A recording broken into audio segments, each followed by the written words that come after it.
James, I couldn't help but notice what this team would look like if Peyton Barber was not on the roster. Peyton Barber told us back in the preseason that a running back thought about transferring when things weren't going his way.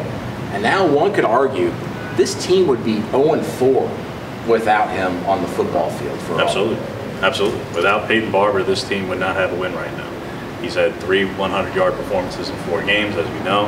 And the second half, each time, he's really taken off in the second half in each game. And when Auburn absolutely needed to move the chains, absolutely needed first downs, and needed a score in overtime against Jacksonville State, he provided it. He provided a steady hand. He's been the only reliable thing on offense at all thus far, and part of that is in part due to the quarterback situation where receivers aren't being put in great positions right now.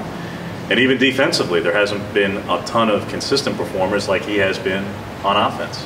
So this team would be in really pretty dire straits without him at this point, I would say. And yet, they will only say he's the starter. He'll start, but he's not going to play the entire game. They're going to bring in Kerryon Johnson, and they're bringing Rock Thomas.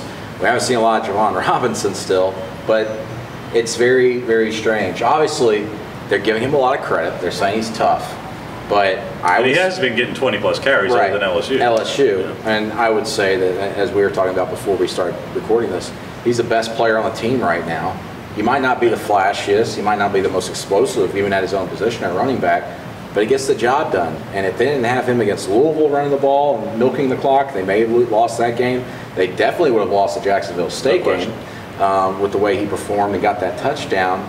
And then, obviously, they've had these 2 losses in a row here. So Peyton Barber, Auburn's early season MVP that no one really wants to talk about because the season's been such a disappointment so far on the Plains.